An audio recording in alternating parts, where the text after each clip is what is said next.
Hi, Oye here, sitting in Momma's garden on the night of the full moon in Taurus. It's October the 29th, 2012, and I am here to take a trip with you. I want to talk to you about the season that we're in. You know that we have moved into fall.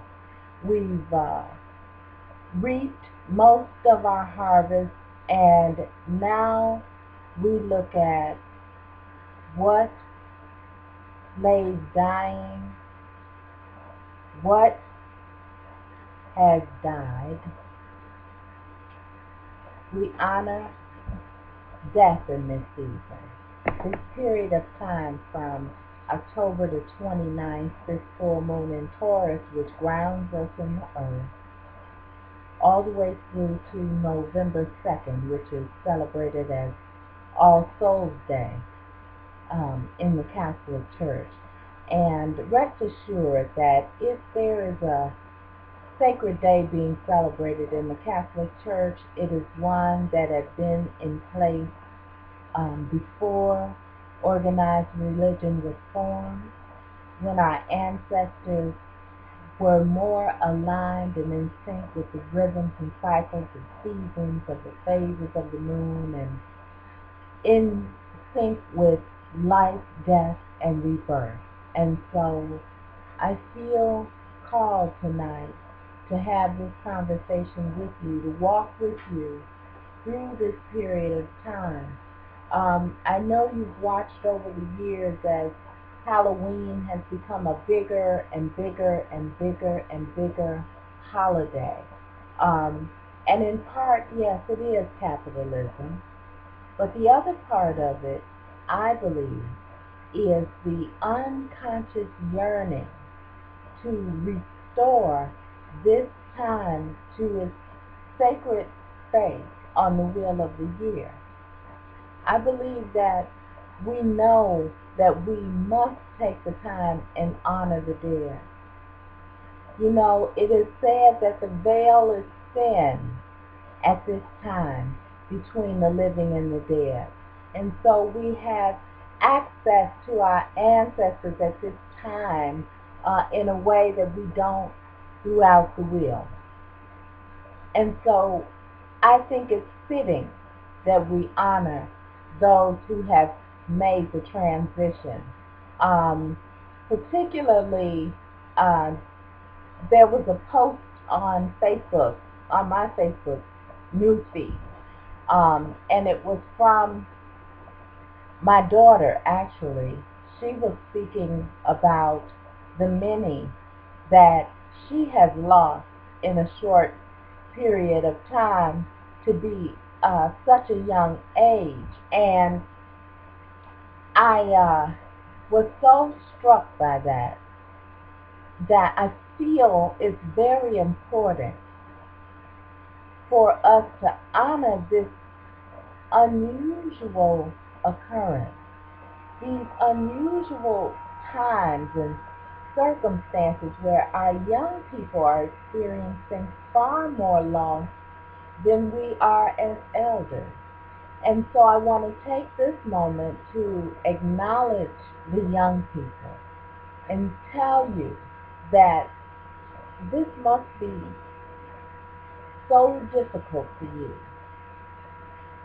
You must be so unsure about where to place your trust, who to love, what to do. And I want to tell you that I see you. And every time I hear about another young life struck down, I do think about their friends. And I do think about their parents and their cousins and their neighbors and people that love them. And I feel that there's a lot of grief out there, unexpressed grief. And you know, unexpressed grief turned inward creates depression,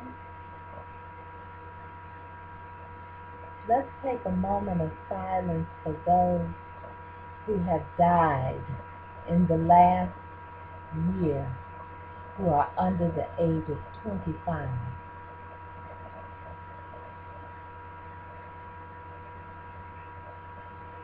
Okay?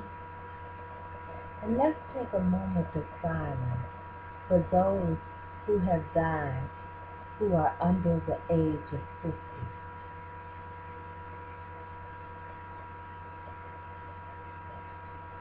Okay? And let's take a moment of silence for those who have died this year.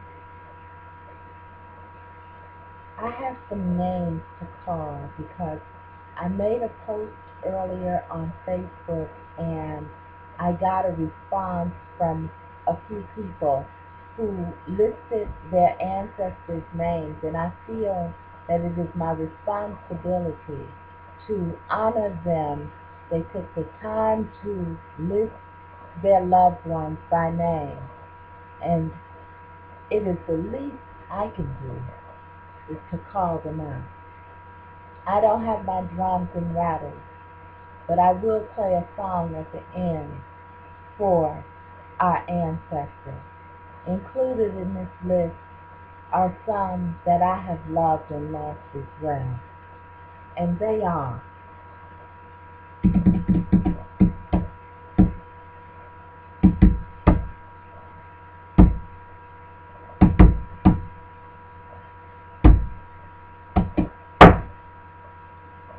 Chester, William, Cliff, Johnny, Peter, Paulette, Angelina, Davis, Quinisa, Amber Sr., James Sr., Aura Lee, Elizabeth, Eugene, Bessie, Clifford, Morris, and the beloved Kathy Davis, Sarah Cage, Annabelle Butler, Sylvester Collier, Charles Robert Lowry, Peter P. Davis, Paulette Davis, Beatrice Mary Jasper, Mary DeCure Lowry, Frances Marie Thomas, Deborah Lee Johnson, Bertha Lee Johnson,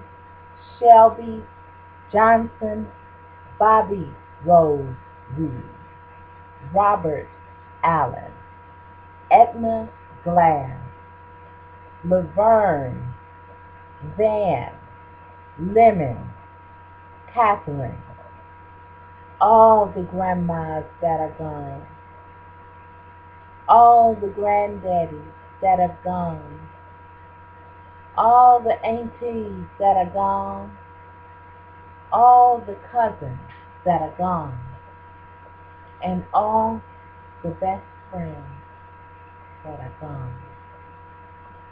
Arun,